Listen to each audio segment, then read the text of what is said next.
Hi అందరికీ నమస్కారం. Welcome to our channel. So నిన్న మన గౌరవ ఆంధ్రప్రదేశ్ ఉప ముఖ్యమంత్రి వర్యులైన పవన్ కళ్యాణ్ గారు అరకు టూర్కి అయితే వెళ్ళడం జరిగింది. అక్కడ ఉన్న గిరిజన ప్రాంతాల్లో ఉన్న గిరిజనులు కలిసి పర్యటించడం అయితే జరిగింది. సో నిన్న కూడా అక్కడే విశాఖపట్నంలో జేఈ మెయిన్స్ ఎగ్జామ్స్ రాసేటువంటి విద్యార్థులు కొంతమంది సమయానికి హాజరు కాలేకపోయారు. సో దానికి కారణం పవన్ కళ్యాణ్ గారు అలా వెళ్ళడం వల్లే, ఆ క్యాన్వై వల్లే విద్యార్థులకి ట్రాఫిక్ ఆటంకం వల్ల వాళ్ళు సరైన సమయానికి ఆ పరీక్షా కేంద్రానికి చేరుకోలేదని కొంతమంది వైసీపీ పేటీఎం మ్యాచ్లు అయితే మాట్లాడుతున్నారు. మరి అది ఎంతవరకు కరెక్ట్? కేవలం పవన్ కళ్యాణ్ గారు అక్కడికి వెళ్ళడం వల్లే వాళ్ళు పరీక్షలకు హాజరు కాలేదా ఏంటనేది ఇప్పుడు చర్చించుకుందాం. ఓకే, నిన్ననే కాదు, ఎగ్జామ్స్ ఏప్రిల్ 2వ తారీఖు నుంచి కూడా జరుగుతున్నాయి.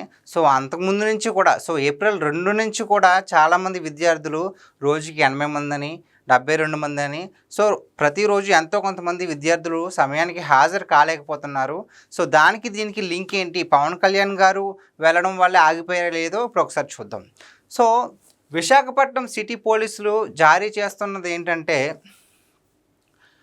అక్కడ ఉన్న ప్రతి విద్యార్థి ఉదయం 7 గంటలకు రిపోర్ట్ చేయాలి, మరియు పరీక్షా కేంద్రం యొక్క గేట్ ఉదయం 8:30 మూసివేయబడుతుంది అంటున్నారు.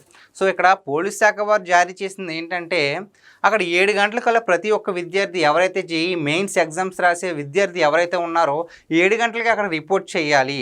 8:30 అక్కడ గేట్స్ అన్నీ కూడా క్లోజ్ అయిపోయి ఉంటాయని వాళ్ళు వివరిస్తున్నారు. అయితే గౌరవ డిప్యూటీ సీఎం కాన్వాయ్ ఉదయం 8:41 సదురు జంక్షన్ గుండా వెళ్ళింది. సో గేట్లు ఎప్పుడైతే మూసేశారో 8:30 అయితే గేట్లు మూసేశారు. సో ఇక్కడ కాన్వాయ్ ఎప్పుడు జరిగింది? పవన్ కళ్యాణ్ గారు అలా ఎప్పుడు వెళ్ళారు? 8:41. సో దానికి దీనికి చూసుకుంటే 11 నిమిషాలు గ్యాప్ అయితే ఉంది. సో దానికి దీనికి అసలు పొంతనే లేదు. సో కేవలం పవన్ కళ్యాణ్ గారి వల్ల ఆ విద్యార్థులు అయితే ఆగిపోవడం జరగలేదు. వాళ్ళకేవో కారణాల వల్ల సరైన టైంకి బయలుదేరకపోవడం వల్ల, లేదంటే మధ్యలో ట్రాఫిక్ ఎక్కడన్నా అయ్యుండి పరీక్షకి హాజరు కాలేకపోయారు. కానీ పవన్ కళ్యాణ్ గారు వాళ్ళైతే మాత్రం కాదు. సో ఉదయం 8:41 ఆ ప్రాంతం గుండా గౌరవనీయ డిప్యూటీ సీఎం కదలికకు ఉదయం 7 గంటలకు రిపోర్ట్ చేయాల్సిన విద్యార్థులు ఆలస్యంగా రావడానికి ఎటువంటి సంబంధం లేదని స్పష్టంగా తెలుస్తుంది. సో మనం ఆల్రెడీ డిస్కస్ చేసుకున్నది ఏంటంటే, 7 గంటలకే రిపోర్ట్ చేయాల్సిన విద్యార్థులు, సో ఇక్కడ 8:41 స్టార్ట్ అయిన ఈ కాన్వాయ్కి ఎటువంటి సంబంధము లేదని తెలుస్తూ విశాఖపట్నం సిటీ పోలీసు వారు అయితే ఒక పత్రాన్ని జారీ చేశారు. అంతేకాకుండా ఏప్రిల్ 2న ఈ పరీక్షలు ప్రారంభమైనప్పటి నుంచి ప్రతి పరీక్ష రోజున మొదటి షిఫ్ట్ పరిశీలిస్తే కేంద్రంలో 81 మంది, ఫస్ట్ అంటే ఏప్రిల్ 2వ తారీఖున 81 మంది విద్యార్థులు హాజరవ్వలేదు. ఏప్రిల్ 3 65 విద్యార్థులు.